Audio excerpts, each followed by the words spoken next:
as Wilco makes a run ahead of him. Bergkamp suddenly changed pace through the centre. It's Bergkamp! That's magnificent!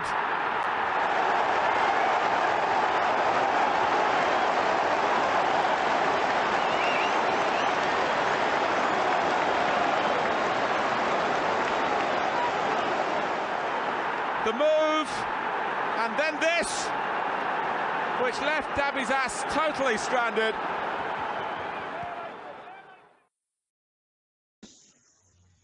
Hello, and welcome to a Bergkamp Wonderland and Arsenal podcast. Happy New Year, everyone. It is the 2nd of January today, and the year has already been ruined by Arsenal. Thank you very much. I didn't have any New Year's resolutions, but one of them was to not let Arsenal upset me so much. Clearly, first day in, it didn't work, so we are where we are. We're going to talk all things Arsenal today and talk about the nonsense and the vitriol that's happened over the past day or so and where we went wrong, what we need to do to fix it, and all the rest of it in between. Here with me today is Danny, the button monkey. He has to be here. So, hello, Danny. Afternoon, Karl. How are you? I'm okay. How did you celebrate the new year, Danny? Actually, me and the offspring, she felt pity for me because all my family keep dying. And so she stayed here and we went out to the local shop at about 7 o'clock and got loads, spent 37 quid at the local co-op on crisps and sweets and chocolate and nice things. And then we ate some of that. And then at 11:15, we went out again to Godmanchester by the river. And they all had some lovely fireworks. So it was about -500. And we sat there, I sat there and she stood there with about 300 other Manchester people and watched the fireworks, Karl, and they were wonderful. You have to pay. No, we didn't have to pay, but there was a bucket, and so we gave them 10 quid. When you say you gave them, did you want them that? Do you remember Home Alone where he wrapped his hand in stickiness and then put his hand in the bucket and took out some money? I think that's what you do, Danny. No, Sean distracted him, and I cut a hole in the bottom of the bucket, and I kept all the monies. I see. Yeah, it was nice. Talking of money, hello, Femi. How are you?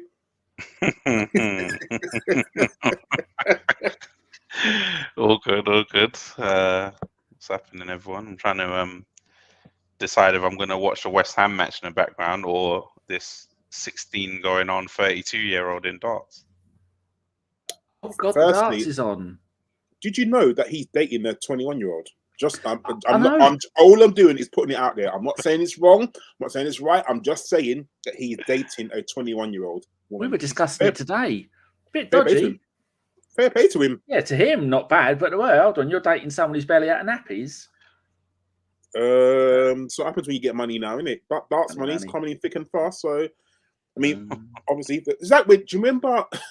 Do you remember when years ago when Wayne Rooney burst into the scene? He first come out and he was dating Colleen. I mean, she was with him from before he was famous. And everyone's thought, how the hell did he, Wayne Rooney, get Colleen? Like, I'll never forget that. It was just like, what the hell? But credit to her, like, she stuck with him. So, well done, Colleen. Like, anyway, we are totally distracting ourselves. We are here to talk about Arsenal's game against Fulham. Fulham 2, Arsenal 1. It was a strange old game. It was weird from the get-go, from the starting lineup, what happened during the game, sort of how things planned out, what went wrong, what the players did, what Arteta did. And we'll cover all that. But Femi, I'll come to you first. The starting lineup, I guess like myself, it raised a few eyebrows because it definitely did with me. Obviously, we need to freshen things up. There's so loads of games over the festive season, and clearly, we can't play the same team all the time. However, that starting lineup, did it for you raise an eyebrow like it did for me? Because I understand we need to rotate, but I would prefer starting players and then bringing them off rather than having our quote-unquote second string players in certain positions play, and then sort of we're chasing the game. How did you see it? But when you say that, I mean, what second string players were playing? Kiwior and Eddie, really? Yeah. And then if you think about it, Zinchenko was injured. Well, this comes back to I guess something we'll probably talk about later. Squad management. Zinchenko's pretty much broken most of the time he's been here. He's always a calf injury. I don't understand how someone can have so many calf injuries.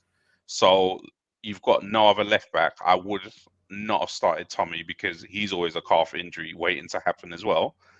And then I don't know what with Eddie that's the strange one for me. And everyone else is pretty much is the same thing that we play, isn't it? It just shows. I think what you're probably looking at is the strength of the squad that we thought we had is probably not as strong as we thought at the beginning of the season. Is probably what you're looking at, because if you have to make 2 changes and the team just capitulates like that, then there's a massive problem. But I'm sure there's other reasons why we capitulated. But I think someone pointed out to me the other day that when West Ham played us, they had their 4th and 5th choice centre back. Paqueta was their number 10. He went off injured, and they didn't have, obviously they don't have Antonio playing their first choice striker or whatever. But I just think if that kind of injury list happened to us, we've been actually quite lucky with injuries, even though we think we haven't. But if we had a sort of 2 or 3 players out, we would be pretty screwed, I think. So that shows that our squad is very, very wafer thin.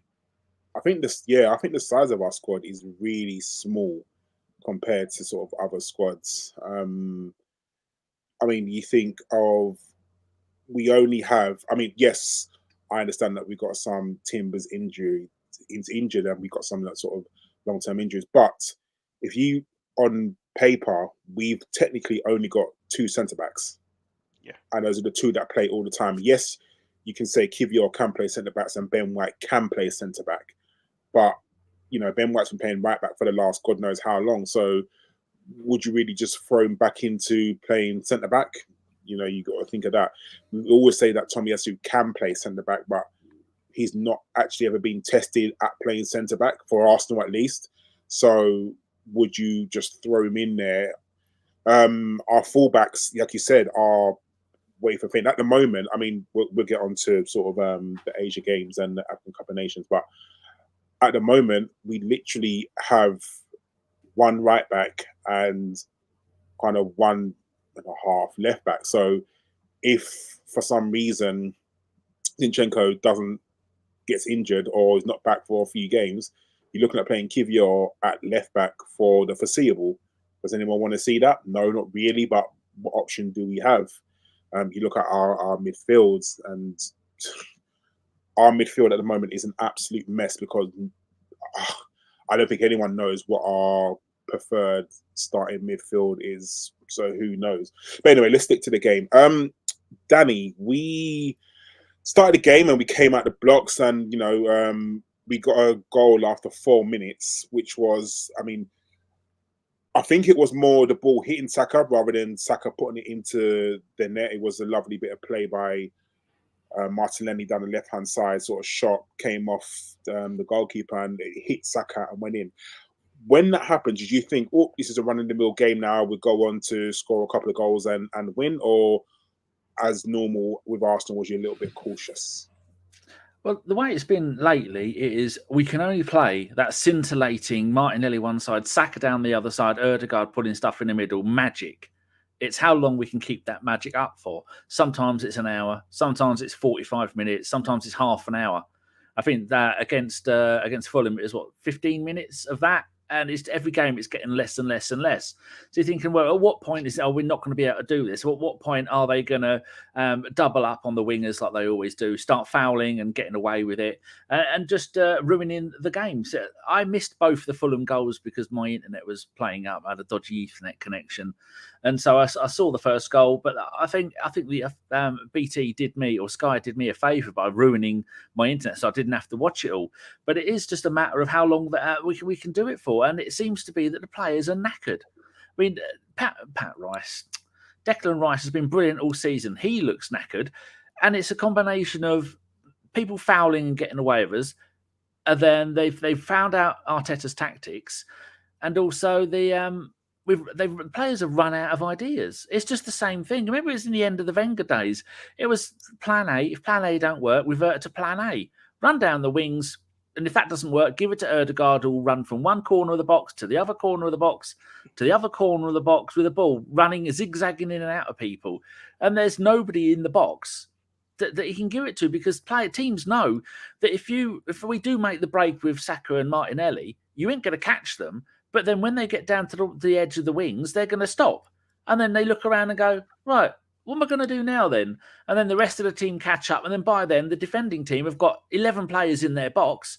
And you're never going to get past players like that. You look at the goals that Liverpool scored last night. On the break, as fast as they can, another player goes with them, give them the ball, and then it's one or two players against one or two players. I mean, like when we played Liverpool, it was Declan Rice v 4 or 5 of their players? We don't do that. We wait until the rest of our team catches up, and then we continue the attack. And you can't do that because they've got everyone back defending by then. And then how's Odegaard going to dribble in and out of 7 or 8 players in the box?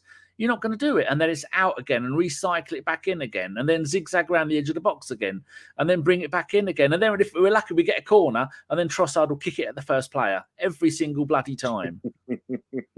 It's driving me mad, Karl. Yeah, our set piece taking is absolutely atrocious. It really is. And I think Danny kind of, in his own special way, hit the nail on the head. We're not fluid enough. Like, when we break, we're not. Martinelli at the moment, and Femi, you've seen him live more than I have, he just doesn't seem to play with his head up, ever. Like, it's almost like, because he hasn't scored for a few games, he just wants to score so badly, he just will not give the ball up. And I'm not going to say he's ball greedy, but it almost seems like he is ball greedy. It's like he just doesn't want to pass whatsoever, because there's so many games, even in like the Liverpool game and the West Ham game, where, you know, the pass was on, but because he's so desperate for a goal, the first thing he does, as soon as he gets anywhere near the box, he just wants to shoot, no matter what, no matter how the angle it is. And it's a little bit frustrating where, you know, and I think it's a case of he has to get a goal soon, because he's just going to keep on trying to score. And if he doesn't get a goal, then, you know, you're looking at him thinking, okay, you're not getting a goal. What are you bringing to the team? Like, because if you're not scoring, what are you doing in that position? It's just a little bit frustrating. Because I've seen him live. Do you see that, or is it something that I'm just making up?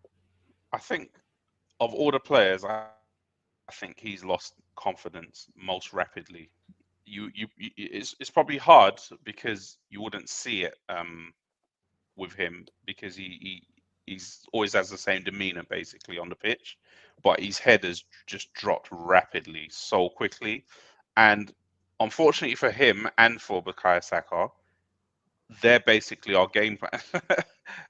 And it's a bit worrying, because you can't take them out of the firing line. You just have to basically, like, just me sitting there thinking, okay, if we don't have him playing, well, we're going to have Trossard playing, who just looks absolutely lost at the moment. As someone said in the chat, he's been dismal. But then, has he been dismal because he's been playing in loads of different positions as well? I don't know what the issue is, but I've never seen a squad of players lose confidence in themselves in the space of a week so rapidly. But let's be honest, it's been more than a week that we've lost confidence. Do you know what? Funny enough, I was looking at this stat earlier. If I told you that the most crosses in the Premier League this season, or the least crosses in the Premier League this season, has been Tottenham, who do you think would be the most? Not, and it's not Arsenal. Just I'm not leading you down that path. Who do you think has been the most crosses that will play crossing? Well, they're actually, funny enough, they're actually fourth. Luton are first. Everton are second. Guess who's third? Arsenal in crosses in the Premier League. Now, if I told you that, exactly my point. to 5'4" Jesus.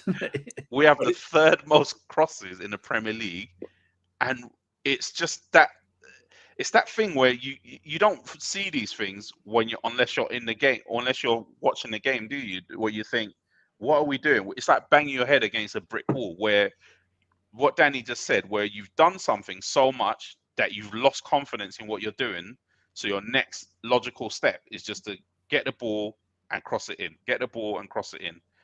And it's so weird that we're doing this. And then by doing that, we do that later in the game.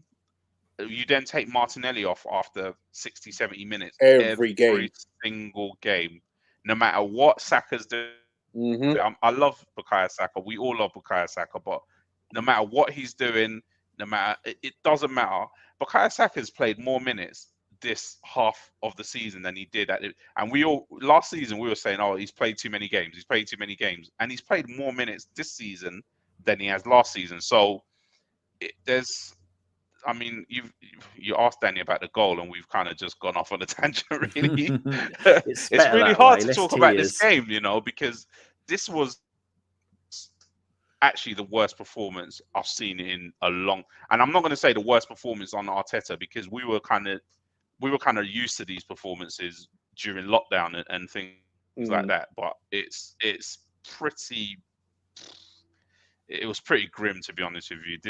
There was nothing to even. It just seemed like there was no urgency at all. Like there was nothing in the game that screamed, "We need to win this." Nothing in this game that, even when we went behind, there was nothing that said, "All right, come on, lads, we've got to get this done." I think we only had. I think I put this in the group. We had our first corner. Wasn't it something stupid that it's the West Ham game? No, it was this game. Yeah, this game. Isn't that the 70th minute? We had our first corner. It was later than that because Trossard was on, so it was like. Oh no, it's 80. It's 80-something minute. Yeah, our first corner. That is absolutely ridiculous. For us to have our first corner in the 80-something minute. That just shows you that I don't know what happened to the team. I don't know what what training they did that week. I don't know if it was a quick turnaround, but it just seemed that nothing we did seemed to pan out. I mean, we'll get onto the players individually later on. There, Karl. It does seem odd when we cross the hedges. Right, exactly. It makes no sense. So, Shredder, our American cousin, hello. How are you? I fucking miss him. He's getting back on at some point. He said he was on last season. He was getting stoned during the show, and he was loving every second of it. He said it does seem odd when we cross to Jesus and then bring Eddie in to keep everything on the ground. He's right. It makes no sense. And the thing is, we're crossing the ball, fine, but who are we crossing to? Because our striker is sometimes playing right back, which we'll talk about later because that pissed me off. Eddie is very ready in the box. It almost seems like we go into the box in the very last second. And I think Danny hit the nail on the head.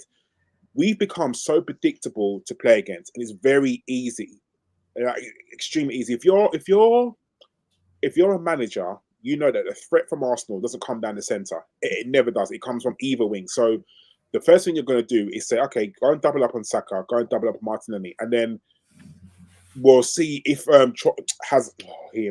Odegaard gets the ball, then we'll close him down. That's basically Arsenal's threat because there's no other threat. Jesus is not going to be in the box or he's going to be on the side. So as long as you double up on Saka and double up on Martinelli, that's Arsenal's game done. Once you nullify both of them, that's it. Arsenal are very easy to play against. And it's when you get a new striker playing for a team, they always get one season where no one can figure them out and they score 25 goals a season. And then next season, everyone knows what they're going to do and they stop it. And then there's so many of them in Premier League history. Next season, they get 6 goals. That's what they've done to us. They know, put 2 men on either of them. And especially if you rough them up. I mean, the amount of kicking that Saka is still getting, and he's still getting, he's shoving people out of the way, as we saw against Liverpool. What a wonderful tackle that was, pushing the player into Klopp. So he's toughened up, and that still isn't doing it. And he's still not been able to do what he was doing before. But there again, remember in the Perez-Ljungberg day, Nick said this on the last show, Wenger used to get Perez and Ljungberg to swap sides. So instead of Saka running down the right-hand side, cutting in on his left foot and crossing it there, if you put Saka on the left-hand side, he'll run down there and he'll be able to cross with his left foot. So it would be an in-swing rather than out-swinging. And then Martinelli would do the same. So I don't know why we're not seeing any of that, because that might shake it up a little bit. That's weird as well, how even for 10 minutes, you don't say to Martinelli and Saka, swap sides. Yeah. It's very rigid, and you kind of have to blame Arteta for that because, Arteta's got a certain set way of playing and he doesn't deviate at all. That's just why Arsenal have become so predictable to play against. and it's almost frustrating. But has this result been coming, Femi? Like, we haven't been played well for ages, and you look at some of our results. I mean, we barely beat Luton, literally barely beat Luton, who the bottom of the league, worst team, one of the worst teams in the Premier League, and we scraped to win against them. I can't think of a game where this season we have played well in the league. There's not a game that we've blown a team away. I mean, we've done it in Europe, but that's Europe. But in the league this season, we haven't blown not one team away. I can't think of a performance where I've come away from a game and thought, shit, we were really, really good. So has this run of results been coming? Have we been kind of scraping by? I'm just looking at the results now. Bournemouth away, Sheffield United at home. Burnley at home, yes, but we went to 1-1 in that game, didn't we? Before we got our act together. So apart from that, every single game has been one goal in it. Nearly every game, yeah, every single game. That's been one goal in it, which is amazing, because that's one of the criticisms I always have for Man United, that even though they've won a few games and they've lost loads of games, the few games that they have won has been like very tight. But then you look at the way we've played, and the stupid thing is, for our games, a lot of these games should not even be close. We should have blown teams out of the water and then made some subs and rested players. But we just don't have the opportunity. Because I always say, like, why don't we just make change? Why don't these other players play? But it's because we never, ever, we're always panicking in games. We always get to a certain point where we're only 1-0 up or only 2-0 up and the other team scores, and then we start panicking and then start throwing on defensive players to hold on to the game. Or we're only 1-0 up, they equalize, and we have to chase the game. So all these things are linked. Man City, I know people always talk about Man City, their squad and this and that. They can blood youngsters like Oscar Bob, who's now starting to look good, actually. When I watched them, didn't he? Yeah, and he's put in some crazy through ball the other day for one of their goals. They can blood him because they're usually quite far up in games, aren't they? And they can just bring on, a player that hasn't played a lot of minutes, apart from Calvin Phillips, of course, who they're picking up wages. But we never have opportunities to, play at Emile Smith-Rowe for more than 5 minutes, or this player or that player, or Kiwior comes on for 2 minutes here and there, and that's all because all of our games and I know the Premier League is really hard, but a lot of these games, there's no justification for them even being close. Even some of the games that we lost, like Villa, there's no way that we should have blown them out of the water. But Brentford away, look at Brentford away. We won. I mean, there's so many games I'm looking at here that I think if it went one way or another, we could be in 6th or 7th place, to be honest with you. Oh yeah, Man United at home. Yeah, Man United at home. That was an offside call away from being the result going the other way. Luton away. Wolves That's at home. a lot. Wolves at home.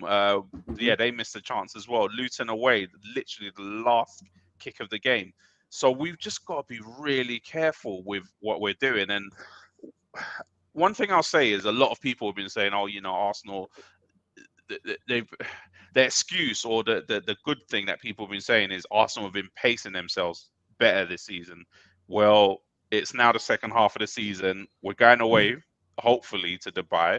Apparently, the trip might not happen if we draw with Liverpool on Sunday, because we've got to do a replay, don't we? So they might have to adjust the trip.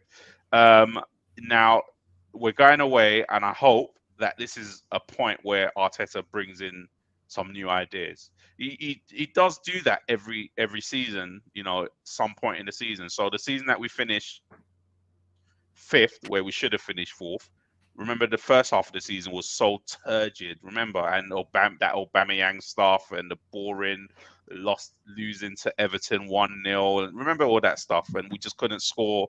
And then we went for a winter break in January, kicked Aubameyang out of the squad, and we just seemed to just like that, just click, and it just rapidly went forward. So I'm really hoping that that's what's going to happen after we go on this trip to Dubai, that it just resets their mind. He comes with something different. You know, we're always saying Arteta's a genius, but he reminds me more of David Moyes these days than Pep Guardiola. But what can he do if he's unwilling? I mean, you know, we talk about people blooding in young players, but when he has the opportunity, he doesn't. And a case in point, and I think I was really angry with. Do you remember when we played? No, it was PSV Eindhoven. We had won the group, so no matter we could have lost that game 10-0, and we were still going to top the group. If that's not the opportunity to start bringing in youngsters, there would never be an opportunity to bring in youngsters.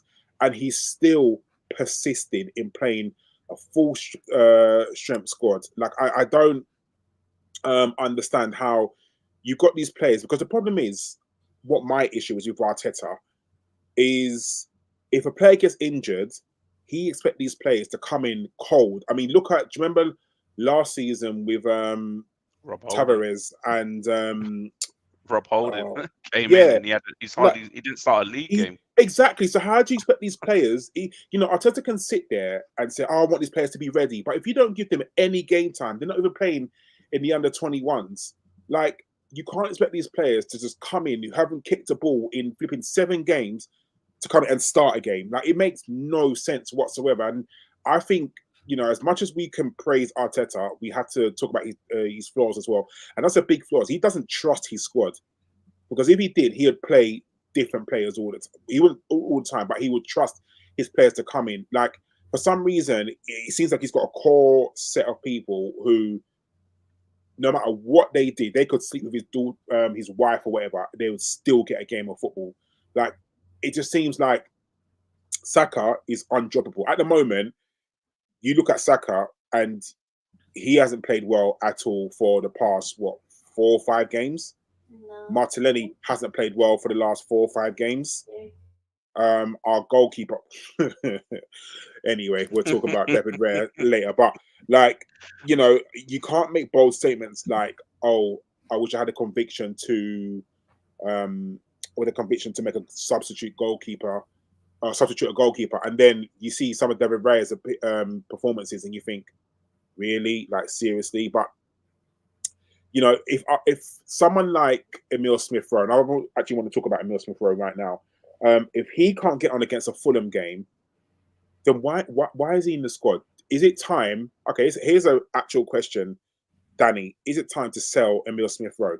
Because if he can't get a game at all, do we cut our losses and take him? Because he's rotting on our bench. That's what he is. He's literally rotting. He can't get a game for love nor money. He can't get a game against Fulham where Eddie Nketiah is playing like that, and he's still sitting on the bench. So, what do we do with Emile Smith-Rowe? Should we cut our losses and sell him?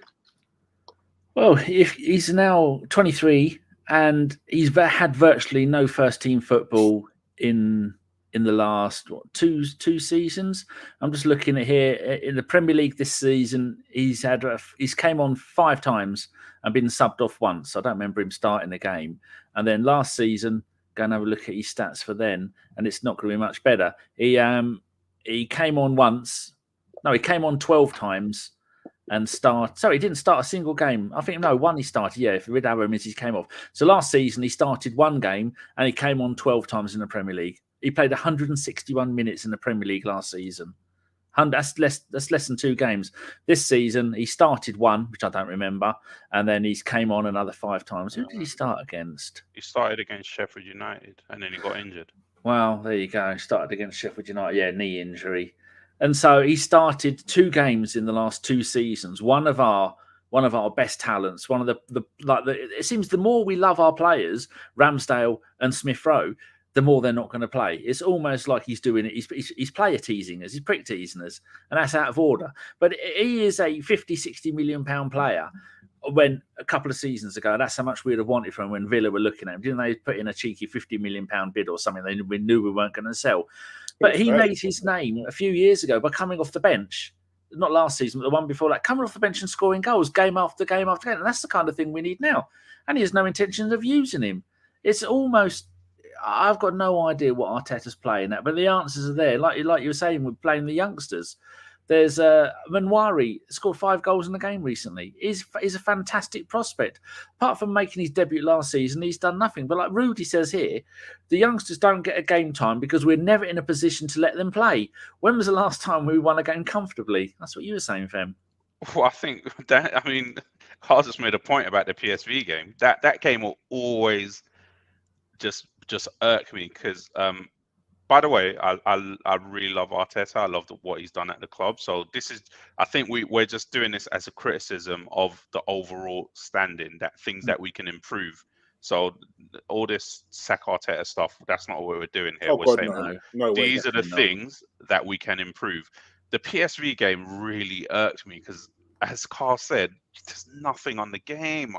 Like a few £100,000 to get a draw or whatever. It's nothing on it.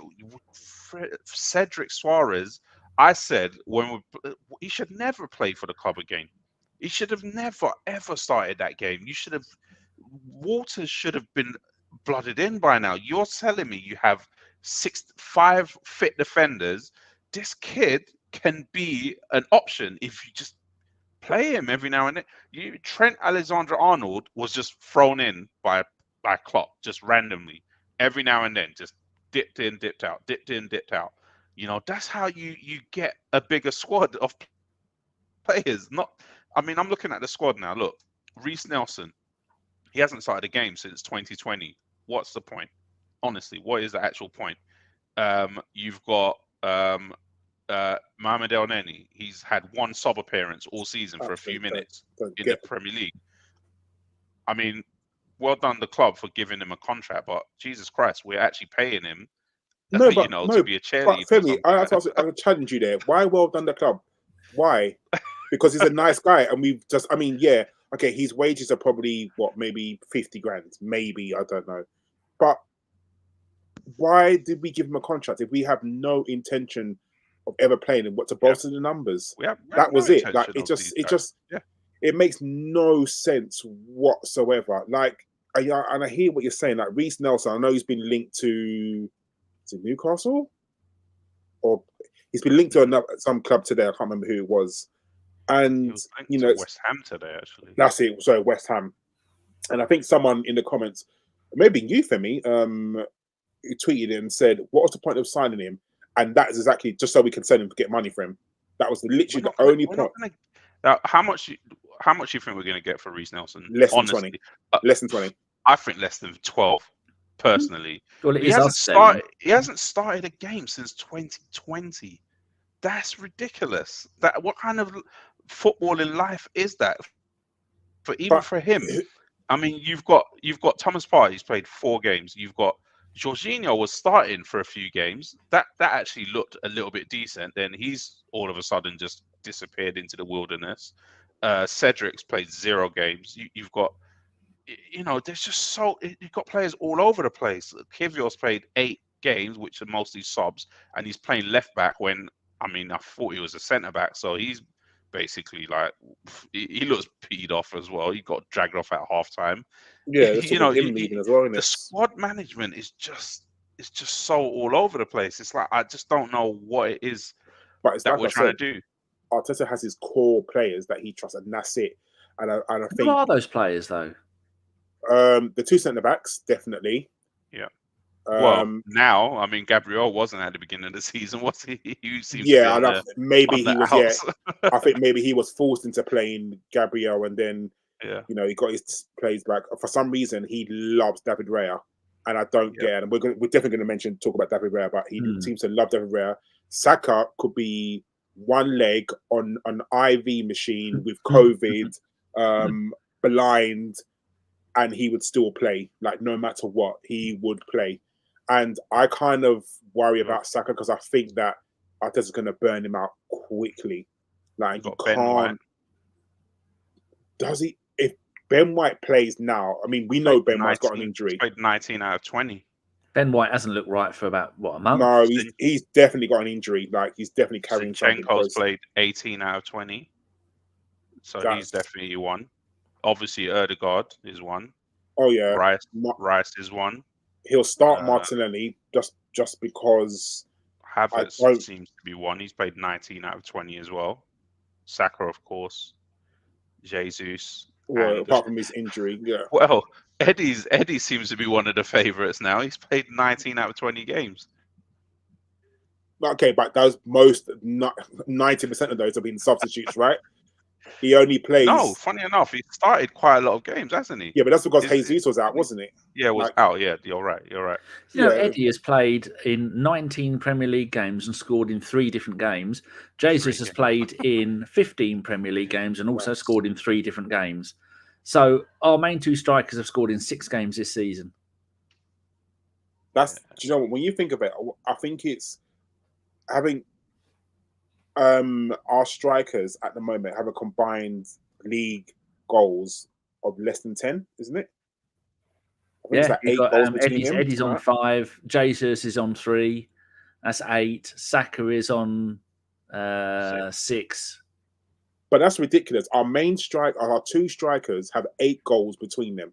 Yeah. And if one of those was a hat-trick against a championship side. Exactly. If that doesn't scream problem, nothing will. I don't. Yeah, but then doesn't that worry you that it might be a system problem rather than a player problem?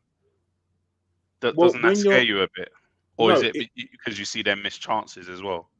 I mean, Jesus misses chances like nobody's business. That header against West Ham, I still can't get over that one. That was an absolute shocker. And then when he comes on, he's playing right back. I don't understand. Yeah, you want your players to track back, but when you're chasing the game, no, you don't want your players to track back. You want to be up there making the defense think, shit, we have a problem to think about, because if he gets the ball and turns, then you're thinking to yourself, okay, he can run at the defense. But when they're tracking back, the defense were free. The defense had nothing to worry about because our main striker is tracking back to the right back position, which makes no sense. So is that a player problem? Is that something that his coach, is that something that Arteta has told him to do? That I want you all over the pitch. I want you helping out the defense. Because when you're chasing the game, the last place you want your striker is playing right back. Sorry, it is absolutely ridiculous. But then, Karl, isn't that just you was pointing out? I think that we hadn't entered the box more than once. I think between the 60 something minute and the 87th minute or something like that, we only made 1 pass in the box. So isn't that just a symptom of just those players getting really frustrated and going all the way back to try and start the play themselves? I know it's really stupid, but there was just nothing. They just couldn't build up the ball. Do you see the West Ham stat? We had 77 touches in their box, which is the highest by any team since 2007, I think it was. I mean, it win the game, which is shockingly bad. You have to think about how or why it's so bad. And I think Femi hit a nail on the head when he said, is it a system problem? And maybe it's time for Arteta and his coaching staff to drum up something else.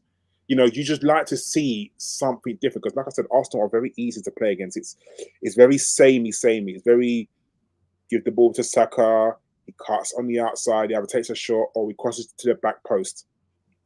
That, as much as I love Saka, that's the extent of his game. That's all he does. Martinelli runs head down, tries to dribble past 2 players, cutting on his right foot and tries to score.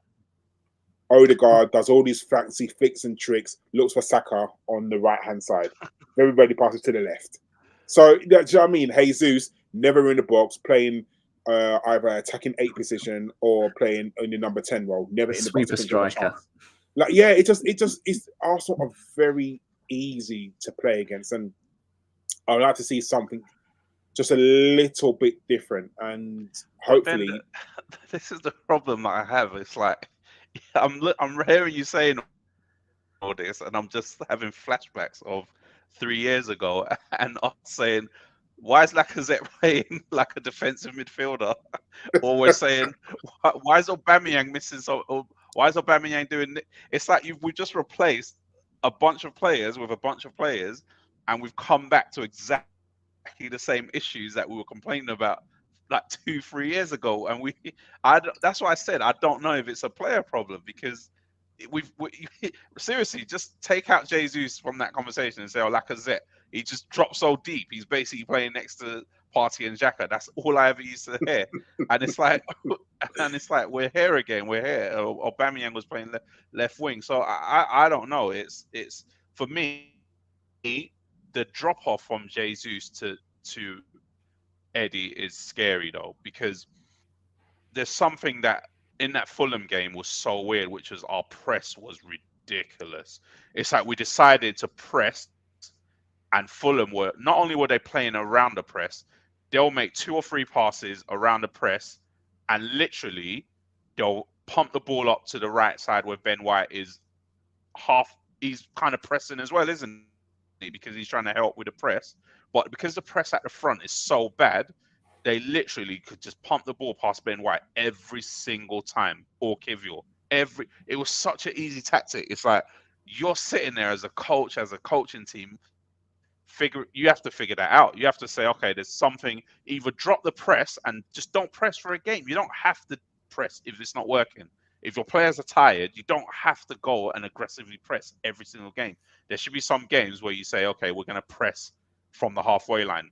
Why didn't we just sit back and say, let's sit back and just compose ourselves? And, our only goal came from a counter-attack against Fulham. Why did we need to control the game so much if we couldn't string 2 or 3 passes together without kicking the ball out of play? There's some things that you just have, some little tweaks that as a manager, I think you just have to spot early on.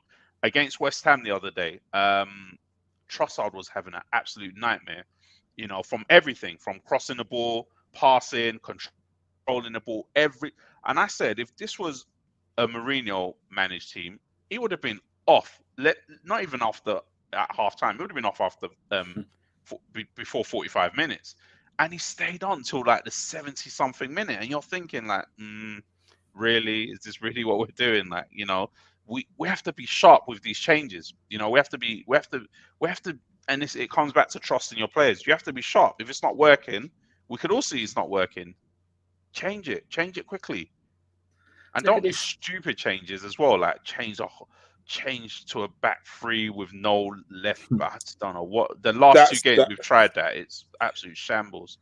That's the sign that someone's in trouble when they change their back 3. Do you remember when Wenger changed their back 3 years ago? Like when we went through a bad run, and I remember he changed to a back 3. I remember the game was Monreal at centre back. Yeah, I remember it was against Crystal Palace, and he changed to a back 3 because we was in trouble. I think we lost loads of games in a row, and it was a sign of we need to change something. But even so, I mean, I want to just quickly touch on Tomiyasu going to the Asia Games. At the moment, if you think about it, we've got Ben White, who is definitely not fit, and then we've got Cedric, who I would rather Danny play right back than play Cedric. You've got 2 centre backs who love no money will play no matter what. Then you've got Kiwior, and then you've got Zinchenko.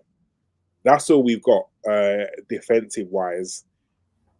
If Ben White has a recurrence of his injury, we are literally one Ben White injury away from playing Cedric at right back.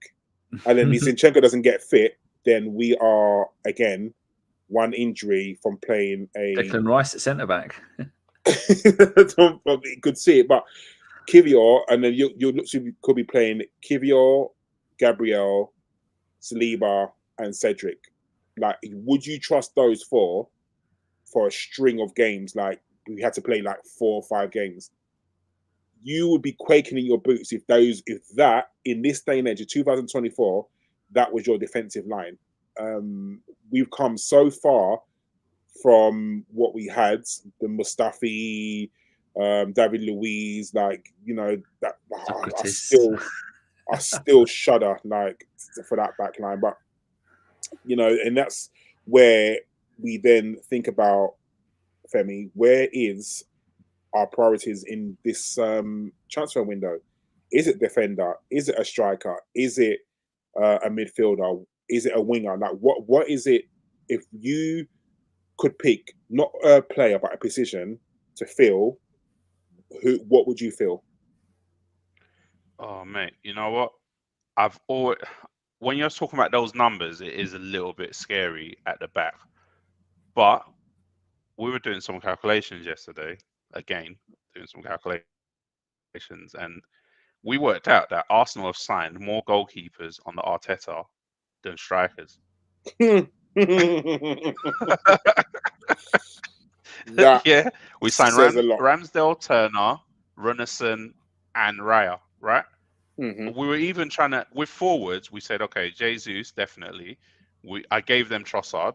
We can say, kind of, yeah, that's a forward. Willian, we did sign him. He was a free, but we signed him. That's free. And then I'm scratching my head trying to figure out another one. You could put Havertz in there, but he was signed as a midfielder. Let's be honest. He's a midfielder. Yeah, so that's it. That's it. We've literally signed three forwards on the Arteta and more goalkeepers, and we probably spent around the same amount of money on forwards and goalkeepers. So at some point, I know we're so lucky with Martinelli and Saka. For as much as they're off form right now, we are so lucky that we got two gems for nothing, basically peanuts, 10 million for the two of them. But at some point, you have to invest in forwards. Your forward line has to. Liverpool have invested in forwards, then they went backwards. We always seem to be buying defenders and midfielders. I just don't. How many defenders and midfielders can we buy, and we're still short of players? Can someone explain that to me? Because we seem to always buy in defenders and midfielders. It doesn't. Yeah, it doesn't make sense. I mean, Danny, if you could buy any position, what would you feel first? It's going to have to be someone who can put the ball in the back of the net, because look, this is from our last few games. Fulham, 13 shots, 3 on target. This is from whoscored.com, so argue with them. West Ham, 30 shots, 8 on target. And in that game, no goals. Fulham, we got 1. Liverpool, 13 shots, 1 on target, 1 goal. Against Josh FC, 26 shots, 9 on target, 2 scored. Against Villa, 12 shots, 5 on target, 0 scored. Against Luton, 23 shots, 9 on target, 4 scored. I mean, that game was an absolute mess. I mean, look at the number of things there. If you add up all those shots, I don't know how many that is. It's probably a best part of 100 or 70. And then how many goals we've actually scored in that lot. It's hardly any. So the problem isn't putting the ball in there, because Saka, Martinelli and Odegaard and Havertz, they're putting the balls through. It's the finishing. Eddie couldn't do it. We've said for years Eddie can't do it unless he's playing championship sides that are going to go down again. And Jesus can't do it because he's too busy playing sweeper, keeper, defender, midfielder, left back, right back. We need someone who's going to be selfish and set a goal hanger. Someone like the fabled Giroud. Someone who's going to do that. Just go, running. I don't do running. I stand in the box and put things in the back of the net. You don't see Haaland going back and getting the ball off the keeper and running the length of the field, do you? We need someone whose only job is to stand there and put the ball in the back of the net. And Arteta won't do that. Because if you want someone like that, you're looking at 100 million for Tony, who's not a team player, or you got the fabled Vlahovic, who God knows what's going on with there. I mean, apart from them two, where else are you going to go? I mean, look at Man United. They bought that Norwegian kid at 65 million quid. He scored 1 Premier League goal and he's played nearly every game this season. So it's to try and go and get a striker that's going to do that. And then you got the problem, what do we do with Jesus? Jesus, because who's going to want him? He's on, 250 grand a week for a striker who doesn't score goals. Play him on the wing. He can come in for Saka. Well, that's what would happen. And that's what would happen. I think he'd do a job pretty good, I think. Even if you bought someone like a Tony, and that shocks me what Femi said about the most crosses. But if we put all those crosses in, Tony's scoring them, and maybe we do need a little bit of a selfish striker who, he's not trying to run back and play position. His job is to put the ball in the back of the net. And I know Arteta will be playing no, I want the whole team defending. I want the whole team to press. I want the whole team to do whatever. Sometimes, no, maybe you have to sacrifice something to score goals. And maybe it is the striker to stay up front. Because if you've got your striker on your halfway line, the defenders for the opposite team, they're happy. They're like, okay, we haven't got a problem. But if you stay pushing up, then the defenders are thinking, shit, why isn't he going back? I've got to think about this person now. I've got to think where he's going to turn and run and do whatever. And someone like I'm not saying we're going to buy Tony, because if I'm really honest, I don't think that's going to happen. Well, definitely, it's 100% not going to happen in January. I can assure you that. And whether it happens in the summer or not, he can hold up the ball. He can bring other players into position. So whereas you can pass the ball to Tony, he can hold it up and he can give and go with Odegaard, or play off Saka, or bring Martinelli into play. That's what the kind of person that we need. But all these people, like, I love you listeners, but if some of you are thinking that we are going to spend 100 million in the January transfer window, please stop. I just saw a report today who the Premier League are going to they're going to publish clubs that are really close or have breached their Premier League FFP. And I don't think we have it at all, but there's talk that Arsenal may have, or we've come close to it, or they're going to sanction other players. So I think everybody at the moment is on that line thinking we cannot spend any money. And this is why Arsenal need to sell players. And this Have is you why seen the valuations people are putting on Twitter for the likes of for Ramsdale 60 million and Nelson 50 million and Eddie 60 million? Way. Like, it's just, it is ridiculous. Like, Ramsdale will go for 45 maximum. Yeah, 100%. like Nelson, I think Femi's right, between 12 and I'm gonna say between 12 and about 17 mil. And I'm only saying that because it's got English tax. Yeah. Emile Smith-Rowe, again, 20 at this precise moment, he's 20 maximum, and I mean top end 20. Whoever buys him has got a maximum. gamble that he'll be able to regain the form from 2 years ago. Yeah. And those are the assets that we've got. I mean, there's talk about Kiwior going. If we sell Kiwior, then we're stupid. So there's no point. There's no point in selling Kiwior, because then you're just leaving yourself super short. And then apart from that, who else is there that can go? If you're talking about selling Partey, you're not going to get more than 10 million for Partey, because he's been shown that he's injury prone. If you're talking about selling Jorginho is what, 32, 33? Something along them lines. You're not going to get more than 5 million for him. So Arsenal don't have any high value assets that we want to sell. So this string of money coming in, I don't know who is gonna get it. So I don't know. I just think that Arsenal at the moment, we're in a perilous position where we need to sell, but our squad is so small, we don't have enough players to sell. So it's just weird. I mean, I saw a tweet from Femi, and I totally agree, where Arsenal are a gentleman club, but this deal that we've got to sign David Raya, I would sack it off in a heartbeat. I would say thank you, but no thank you. So I agree with you, Femi, because can you tell me how David Raya has improved our squad? This will be a short conversation. I'll let Danny take that one. No. He's upsetting. I'm so confused by this one. I think at first I was looking at, for your player, he's so good for the play. He spreads the ball, he holds the ball, but flipping out, a goalkeeper's supposed to make saves, for God's sake. Did you watch the Man United Forest game by any chance? And Matt Turner, he was absolutely dreadful at kicking the ball out. He basically gave Man United a goal, and at every opportunity he had, he was just kicking it to Man United players. Absolutely terrible. But guess what? He saved Forest the game because he made a non-stop string of saves. Yeah. Our keeper makes no saves. I'm trying to work out like how this is possible. That I remember I used to get pissed off at Wojciech Szczesny because the guy used to make every first shot on target would go in the back of the net. Always. Now I'm looking at this keeper and I'm like, you've got to save us. There's some saves that keepers make that you think, how the hell did he make? And we see it all the time against us. And we just say, oh, yeah, that keeper's had an absolute blinder. You're like, how the hell did he make that save? And they're making save after save after save. This keeper makes no saves. like seriously, the penalty that he saved the other day, we were already 2-0 down, so I don't even care about that personally.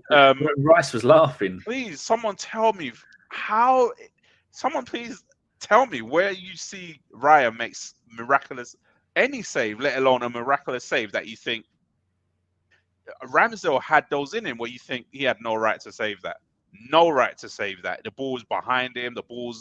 He's got one hand to it, a palm somehow. Even a goal that Fulham scored, the first one that went right underneath him. He has so many of those. It's like he doesn't make saves, and it's like I get all the good play and all of that, and I get but when I watched that Matt Turner game, I was like, for all the crap that he's doing with his feet, this guy's actually saved them the game. He saved them.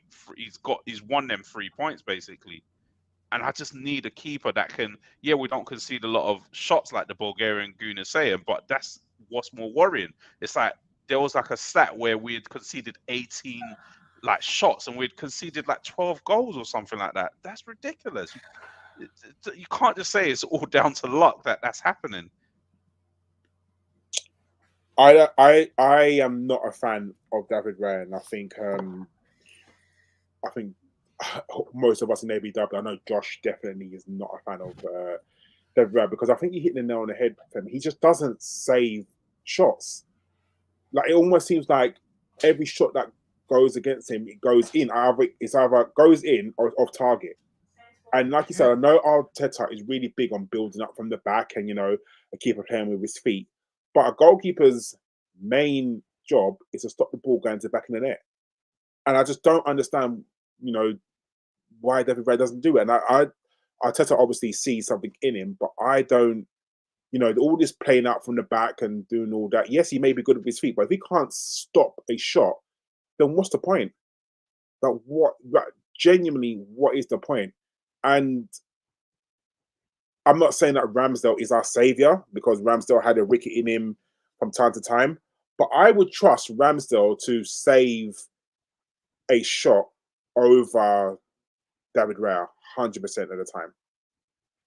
And my issue is we're about to spend 27 million on this goalkeeper, and I don't think he improves our squad in the slightest. I don't think he improves Arsenal at all.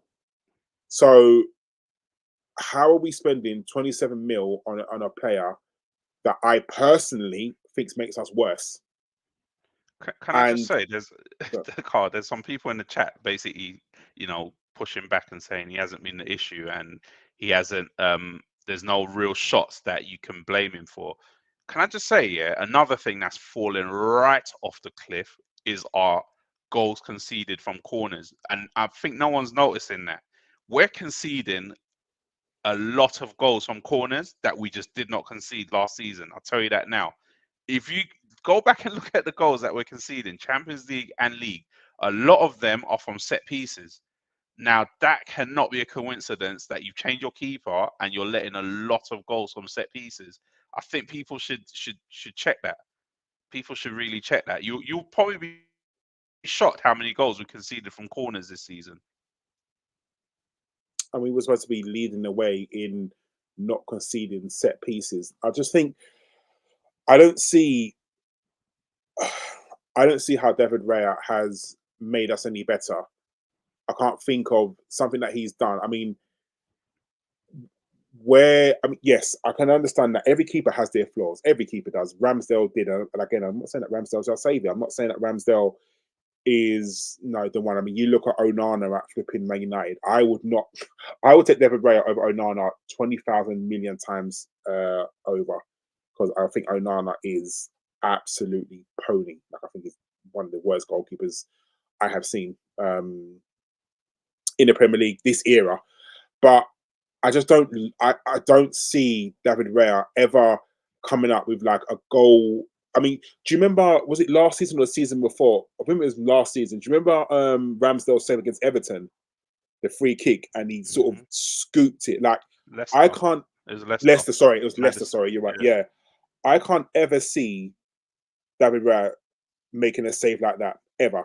I just can't see it, and it's weird that Arteta really wanted David Raya, and he really wanted him because he was good with his feet. But I think he's kind of neglected, the shot stopping aspect for, but he can build us up play. And that's not always the best. But, this is the goalkeeper that we're here with. Like, we're going to spend. I give him 2 seasons, and we're already looking for a replacement. Guarantee you. It's a lot of money for a keeper, and we don't have a lot of money. That's what I don't understand. It's like it's a lot of money that we don't have. To be honest, Edu and his team have to start earning their money this winter and summer. We have to sell players. We need the bottom line is our main issue is not buying players, it's selling players. Arsenal are a club. Summers. Yeah. Look, have you heard that Tavares and Marquinhos have been sent back to us from their loans? So we're getting them back. Yeah. Tavares has been sent back by Nottingham Forest, and Marquinhos has been sent back by Nantes, wherever he's at. Yeah. I know Marquinhos wasn't having a good time in France. I know that. They're cutting his long short, and Tavares as well. Get back to Arsenal. And he's hardly played. I know Tavares hasn't played in the slightest because I remember I put in a group the other day, like, what's happened to them? Like, I don't see Tavares at all, and it's very, very weird. Like, because I know, what's his name? He plays for. Well, look, there's your left back solution, isn't it? You can put Tavares back in. Do you know the worst thing? Do you know what the worst thing is? Look at that. If he does come back to us, I'm telling you now, he's gonna play. I'm telling you now, you think he's a joke? Like, he's going. Yeah, but where is he going to play? Up front, knowing Arteta. He will definitely come in for a game. Like, he wouldn't surprise me if he come. Is he coming back before the FA Cup? Because I guarantee he'll play against Liverpool, or he'll be on the bench at least. That's crazy. That's scary hours. That is scary hours. Like, it is. Yeah, that's Tavares and Marquinhos came back and played a part in a title-winning run. Marquinhos scored a goal though, didn't he? He's got a goal in him. Yeah, but he's hardly played. He's hardly played for them. I mean, he went to the Championship last season, didn't he? And he started well and then Norwich, fell off rapidly. Norwich. Yeah, so he's not the answer. So these are the players that we just got to find a way to get rid of. Maybe we can get something for a fee for them in January as well. Who knows? Yeah, but they could. You think to yourself, I think if you can't get a game for Nottingham Forest, what are you looking to sell him for? Like, Danny, who in European football do you think would buy Nuno Tavares? Because not even teams in Ligue 1 would be stupid enough to buy him. Nottingham Forest. They buy everyone and anyone. If it's cheap enough, he'll buy and then ship them around Olympiacos and any of the other clubs that he might have dealings with. But no one is going to buy Tavares, Lokonga, Cedric, Elneny, Eddie or Nelson or any of that lot to try and because they're investing for the future. They'll buy that as an emergency buy to help the situation. A manager come in trying to save his job, a bottom 3 team trying to get him. But we'll probably loan them. And do what we usually do: loan, contract cancelled, goodbye. That's what we do. That's so crazy. Forgot about Sandy. Apparently, he's playing all right at Luton. That's what I heard. He just came back from a long injury, didn't he? But yeah, loan. Yeah, you're right. That's literally our formula. Contract cancelled. The money that we spent: Tierney, 25 million. Runnison was about 6 or 7 million. Lokonga 17 million. Marquinhos was about 6 million, and Tavares was 8 million. I mean, what could you? That's best part of what 80 million quid on players that are never going to play for us again. What have we brought in? Willock was a big sell. Yeah, I mean Willock and Martinez were the only 2 that we made decent money on. Martinez. Yeah. We got to sell players. The bottom line is we do need to sell players to make more money. And all this FFP stuff. Yeah. I said that eventually, we're going to have to sell a big player to make up for all of this because you can't keep. at some, the reason why we can never complete, everyone always says Arsenal are always short. The reason why we can't complete transfer windows is because remember this summer, we went early buying players, and then at the end of the window, we were scrambling trying to get rid of all these guys in the last week. All the way up to the last week, we left all of them out of the American tour. I think people just try and forget all this stuff because it was an absolute nightmare. And then we just sent them all out on loan. That's literally all we did. We just shipped them all out on loan, which means we just cannot sign more players. And you do end up being in FFP trouble at that point if you can't sell players. Yeah, I think you're right.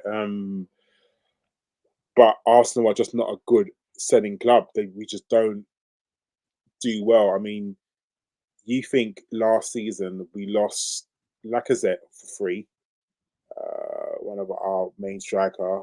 Not last season, before, sorry. We how many contracts did we cancel? It's just ridiculous, and I think that's got to definitely change because, like you said, I think we are in danger of this FFP, and it's more stricter now. And I think, I can't remember who said it in the chat, is that where we may have been compliant, now we're in the Champions League, players' wages have gone up and bonuses, because, you know, you get, oh yeah, you get into the Champions League, you get a £1 million bonus or something along them lines. And, you know, we've been paying all this out, and there's only so long you can pay out. But I also think we need to, I quickly want to touch on the Liverpool game, because we need to go on a cup run.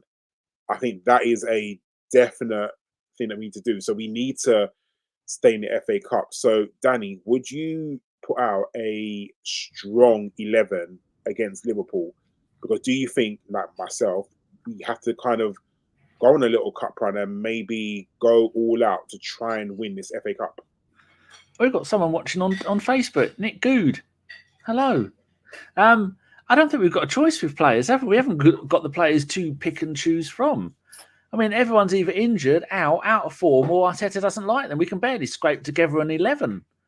And we know none of the kids are going to come in. And we know he's not going to have a cup goalkeeper. I mean, that's a question for the FA Cup. Does Ramsdale come in? Because I bet he doesn't. And then if we do need to play him for any reason that Raya gets sent off or something, then Ramsdale's going to come in not having played a game since the League Cup one, was it?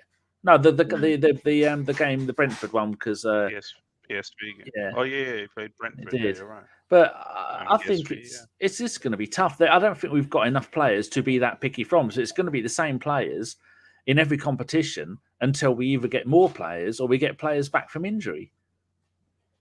The hope is that Liverpool don't take it seriously, because they've got obviously a League Cup double header in that month as well, and they probably hopefully don't want to replay. That's the last thing we need to go back to Anfield. That would be an absolute nightmare.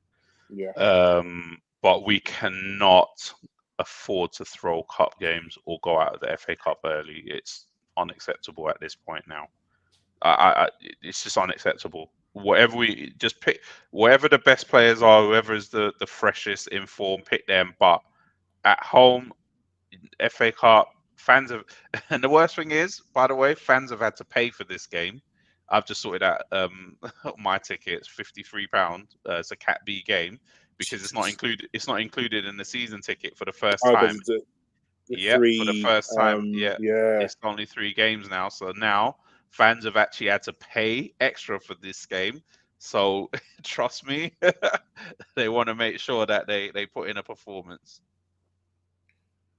Yeah, I think I am of the ilk where I don't think we can afford to sort of rest players, and I'm hoping that again Liverpool Liverpool are never going to throw the game, but you know, without Mo Salah, but they've also got Jota coming in, who's the bane of the existence, where he just throws himself to the floor. By the way, I this is an Arsenal podcast, but I have to. I'm sorry, Femi. I'm going to come straight to you.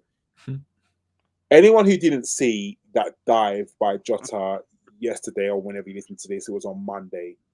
I cannot believe that got given as a penalty. I cannot believe that VAR didn't look at that and say no. And I'm sick of screaming this. We're not going to make this about referees. I promise you, we're not. But I'm sick to the back hill of screaming it's either corruption or it's incompetence. Like when you saw that, Femi, surely, like every football fan would have seen that and be like, no, get up, you dickhead. Like, VAR going to overturn that. And then when they didn't, it's like, wait, what? Like, what is going on with like refereeing at the moment? Yeah, and you know what the worst part of all of this is the people that go on the internet and say, "Oh yeah, you know, there was slight contact," and I'm like, for God's sake, man, like just stop chatting rubbish and just be honest for once in your life. I've seen journalists going, "Yeah, there was contact, so it was." I'm like, shut the hell up and be honest and tell the truth. Like, in what world can you see that, anyone see that and say, and it's not just that one, there was the one that the Aston Villa one as well. I don't know if you've seen that. Try and check that out as well. I think it was Jacob Ramsey, where literally they brushed the slightest of time, and then our players get absolutely poleaxed, and we're just like, can we have a penalty, please? Please, ref, please, please, please. And everyone's just telling us, no, that's not a penalty, get on with it. And then you see these ones and you're like, what is going on here? And not for me to care about Newcastle or Eddie Howe, but like, what are we doing, like, you know, in this league? And then the weirdest thing is, you've got the technology to actually look at it and say, well, you know, come on, ref, like, don't be stupid, mate. And they literally look at it. I'd love to hear the conversation in that one. Well, yeah, he touched him, so on-field decision stands. It's like, shut the hell up, man. Like, no one wants to make a decision. Like, Howard Webber's absolutely just ruined this VAR. It's like, we don't know what we're doing here. It's like that West Ham goal against us. It's like, yeah, because the on-field...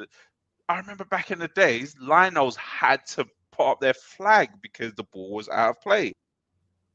And he would get absolutely pillared if he didn't get it right. But now they can get away with it because, oh, we don't have conclusive evidence of the VAR. Yeah, and it's like, does no one want to do their job? Like, what are we doing here? Is it about protecting people, or is it about getting a right decision? So, nah, it's just ridiculous, man. Just like, I'd love for us to start just getting these silly decisions, man. Please, can we just have one of them to help us out? We're getting nothing anymore, to be honest with you. Yeah, like I said, I'm not going to make this about refereeing. I think it's one of the one shows that we're going to talk about refereeing, but I just wanted to mention that because that was a horrendous decision yesterday. But we are where we are. Listeners, 333,000 views and interactions I've had. I can't even look at my notifications anymore because it's just constant bin dipping Victims FC sending me screen grabs showing an anatomical level that you can see one atom of his glove has touched one atom of his leg when he's put his leg out. He could have carried on running and put the ball in the back of the net if he wanted to have a go, but like Ian Wright said, he'd rather go down. Ian Wright. Yeah, Ian Wright. I mean, no one argues with Ian Wright because he's always right. It says it in his name. Ridiculous, Karl. But did you see Jamie Carragher yesterday on Sky Sports? How he literally, if you haven't seen yesterday, just go and watch it. I don't know why Sky gave him this power. He was zooming in, like say, look, right there, right there. He wouldn't do that with any other club in the whole Premier League. But because it's Liverpool, when I tell you, they gave him like free reign. When I tell you, they were zooming in, they were doing freeze frame, like, and there, that's the contact. It's like, if that was Arsenal or that was Everton or something like that, he would not give it a time of day. Not the time of day. But because it's Liverpool, they let him run with it. I just think it's really, I mean, we could talk about Sky and the biasness that they have with the commentators, but we're just not going to do that. Listeners, if you've got any questions, put them in the chat now and we will read them out. Femi, how do we fix this problem? Can I just do another little bugbear of mine before we move on to back to Arsenal? It all out. This Tottenham manager, for God's sake, man, like, seriously. The mask is slipping, isn't it? The mask is definitely slipping. And it's not just that the mask is slipping, it's the fact that the media look at him fighting on the touchline, showing his pack. I'm like, really? Like, really? I remember when Arteta did a little pump and him and Klopp were going at each other on the criticism that Arteta got My goodness, Arteta steps out of his technical area just to wave his hands to say a foul. The ridicule he gets. Max and what's his name on the Football Weekly? Max and Barry. They literally Glendenning. Yeah, had a 2 weeks of just non-stop Arteta baiting. Oh, look at him. He's always going at the rest. And this Spurs manager, the last week he was having a go at the rest. This week he's having a fight on the touchline. And it's just nothing. Not a word. Just absolutely brilliant. Love him. He's so great. What a guy. I wonder, did he even get a yellow card for that? You know, like, what are we doing here? Like, it's so blatant that some people are being shown favoritism in the media and by referees. It's absolutely unbelievable. You watch, Arteta will be the first manager to have a tag on his ankle to make sure he doesn't stray. Mate, you know, if you get to 8 yellow cards as a manager, you get a 2-game suspension. And how can you suspend a manager? His job is to be there and manage the team. Because if you say anything or you do anything, they have it in for you and they hate him. Yeah, it's such a joke. Like the media have certain agendas, and Tottenham have always been the media darlings. I mean, look how many red cards Tottenham have had this season. If can you imagine that was Arsenal, they would be calling us a dirty team. They would be calling us everything. Nothing in the media. There's nothing in the media that calls Tottenham a dirty team. Romero is a one-man crime wave on the pitch. He is one of the worst people. And imagine. I hate saying this, but just imagine if he was an Arsenal player. They would be calling like remember Granit Xhaka. He's not. No. If Romero is not that type of player, then there is no such thing as not that type of player. Like, it's just absolutely ridiculous. But Tottenham have always been the media darlings, and they will continue to be because it's hard done by Spurs. But again, fuck Spurs, can't care less. I can't wait to go to their stadium and smash them this year. Like, genuinely, I hate them so much. Femi, I was saying this, like, how do we fix this issue? Like, what do we do? Is it a case of resetting? Is it a case of Arteta rejigging the system? Is it a case of the players looking at themselves and thinking we have to play better? Like, what is it that we do? Yeah, Arteta needs to go back to the drawing board. He needs to. I think some things are a little bit of tweaks as well. Me personally, I'm looking at Havertz and just binning him to subs bench. That's just me. Anyone can say whatever they want. He's not for me. John's coming after you. You know that. Yeah, whatever. He's not for me. I'd push Reiss into that position and put Jorginho in, because that slight tweak will mean that Odegaard does not have to keep coming all the way back to the edge of the box to receive the ball. And that means Odegaard can stay a bit forward because he probably trusts Jorginho to progress the ball quicker. I don't know if anyone have noticed that recently. That's one of the tweaks I would make. And then the rest, I think that week, we need that week off in Dubai. We need that week off desperately. Apparently they're taking their families as well, so hopefully that's just the big reset. You are pushing this Dubai thing. Where are you going to be in the next couple of weeks? Dubai by any chance?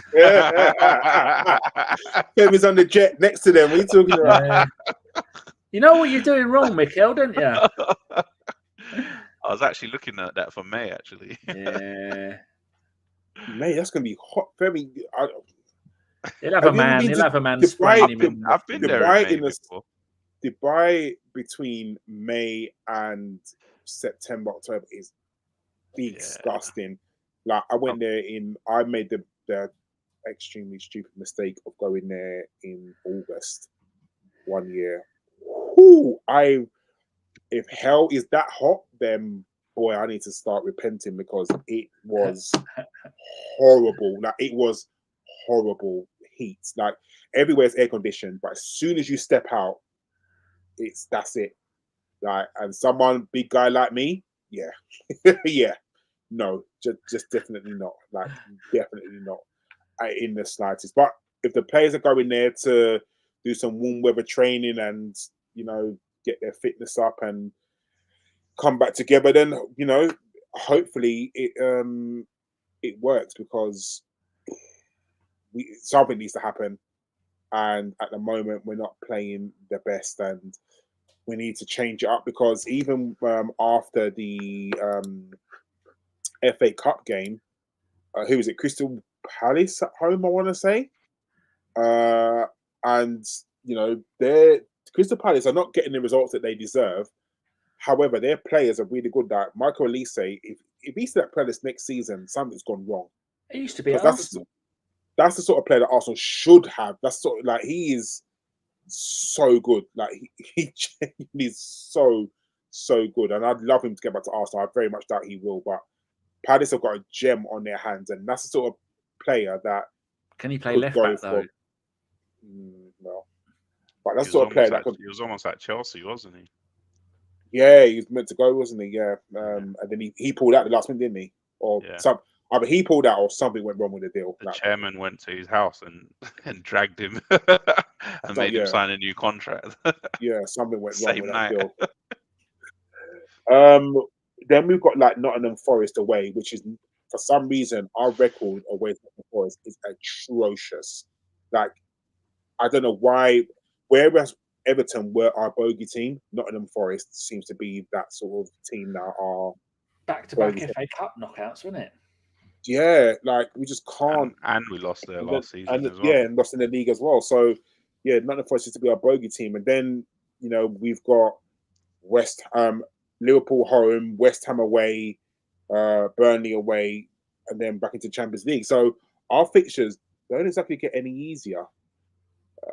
So let's just hope that we can pull some sort of results together, because it's not looking scary. the best. And we've got Man City, who are not playing any side in the top 8 until March. and the first side in the top 8 they're playing is Man United. So they're basically playing the bottom teams until around March. And just as Haaland and De Bruyne, we've got no room for error, no margin for error anymore. We're getting to a stage almost of having to win every game. Yeah, and you're not wrong there, because even we've got a run in March. We've got Sheffield United, Brentford, Porto in Champions League. Then we might have an FA Cup game in there. Then we've got Chelsea at home, and then Man City away. So how many points do we have? 40. What, at the moment? Yeah. Yeah, we're on 40 or 40. Yeah, we're on 40. 40. We've got 18 games left, so there is how many points left? 54 points left. So the most you can get is 94, mate. If you're not hitting 90, I'm sorry, you're not winning the league. So we're almost at the point. Yeah, exactly. You're almost at the point of, and that's what we're not looking at with all these silly results. Is we're almost at the point of winning every single game to keep up with the rest of the. It's the one time that we actually beat City in the league, for fuck's sake. Unless you're saying that City are going to get under 85 points, then you're looking at you can only drop about 8 to 10 maximum points, and that's with City getting to 85 points. So we're almost at the stage of a couple more defeats, and you're in the top 4, top 5 battle. We got to be really careful. I think I'm more worried about Liverpool. Yeah, Liverpool have lost one game in about 30. I'm hoping that Salah not being there is going to be a drop off for them, like him going to AFCON, and hopefully, they drop some points with him not there. But again, they've got some like Diaz that can come in. They've got Jota who's just come back. So, as much as if we lost Saka, we wouldn't have the replacement like Liverpool have. And I'm saying that the difference between Diaz and Jota is vast, but they've got players who can just come in. I mean, would you trust Reiss Nelson to play 5-6 games in a row. No Probably one would. know what to do. No one would trust Reiss Nelson to play 5-6 games in a row. So, you know, we have a massive drop off. Anyway, Danny, let's do some listener questions. Only 3 of them have been bothered to put a question in there because, quite frankly, they're scumbags. Jimmy H says, can we finally agree now that Eddie can't lead the line for you, Fem? Can't lead the line. His work rate is poor and can't do anything unless it's against a very poor team. Can you argue with that? No, I've never been an Eddie fan. I mean, I don't understand why Eddie Nketiah is on £100,000 a week. It begs belief how he wangled that. Don't understand. And, you know, we can all sit here and talk about whether we would have kept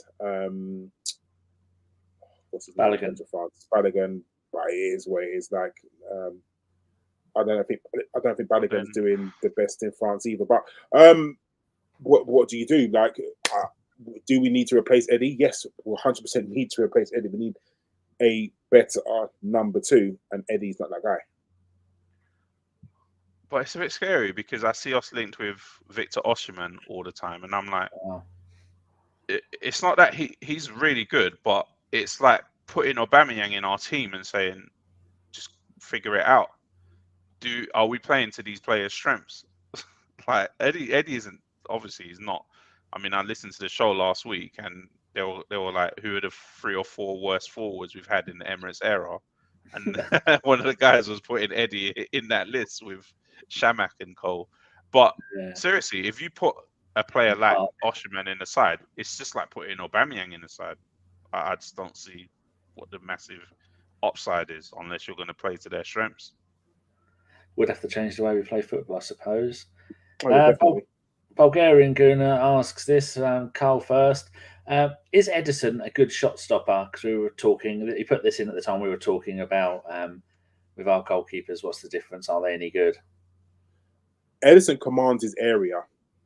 So whereas I understand that Edison has an extremely good defence in front of him, and whether it be Diaz, whether it be Stones, whether it be Ake, whether it be Gabriel, like whoever it is, he's got good players in front of him. But if you're going to compare goalkeepers, like if you're going to compare Edison to Raya, who would you rather have? Like, would Edison do good in Arsenal's team? I think he would.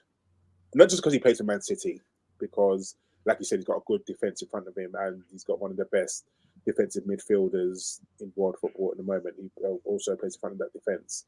So I understand what he's saying. So would I swap right now Edison for Raya? 100%. 100%. Because I feel like Edison commands his area better, whereas I don't think David Raya does. And maybe in time that will happen when he gets used to playing with a settled back four, whatever that back four may be. But he's had pretty much a first choice back four in front of him for a while. And I still don't have confidence in him. And he could do something that make me change my mind. I hear it. But at the moment, I think Edison is better there. Fem, how about you? I'm not really gonna. What do you want to say to that? Edison is one of the top keepers in world football. Yeah. Like I get it. I'm not.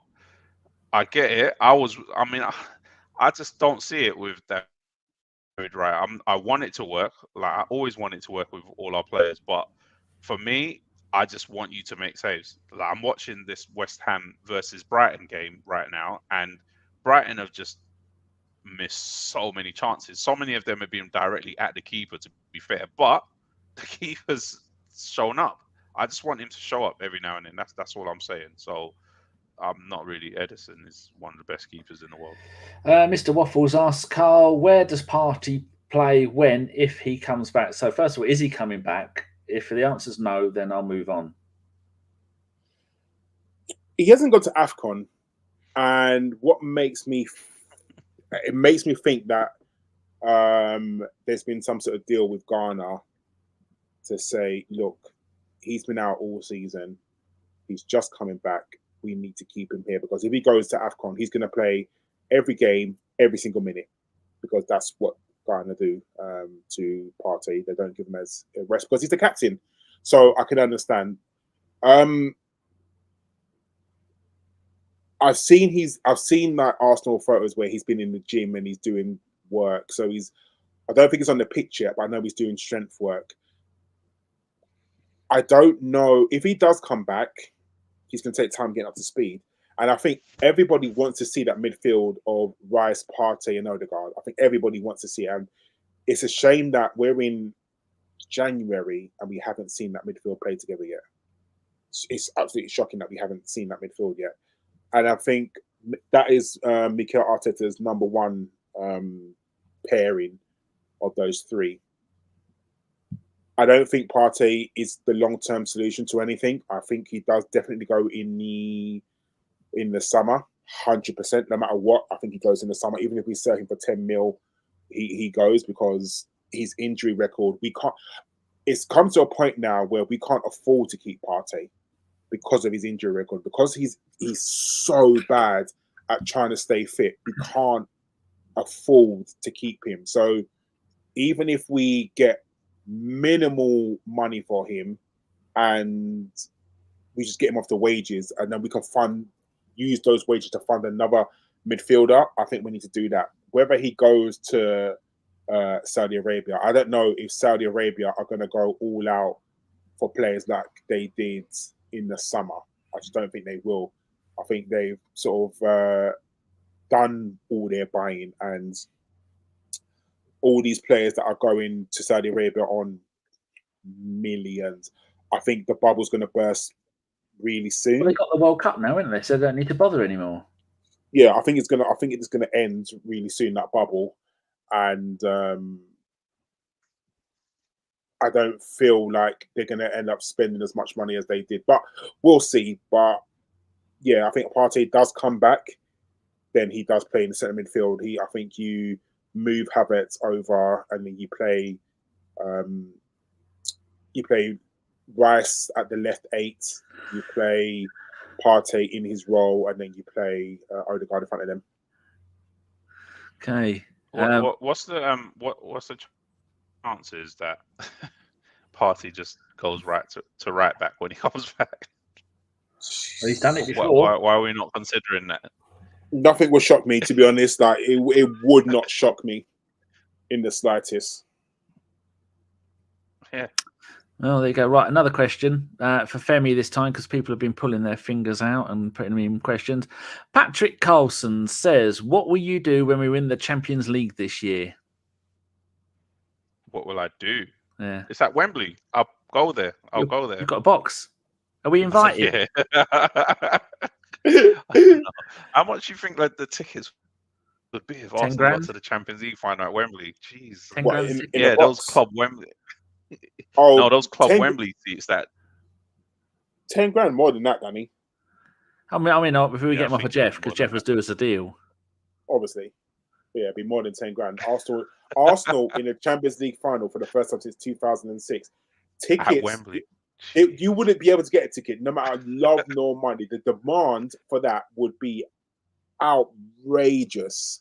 Yeah, I think my one for Paris cost me about 50 quid, so I expect to pay that again. Can you imagine resale? I know, crazy. Final question, a proper one for you, Femi, from Archangel, who's been very quiet tonight. What do you make of the reports that Inaki Kana conducts goalkeeper training in Spanish? Rubbish.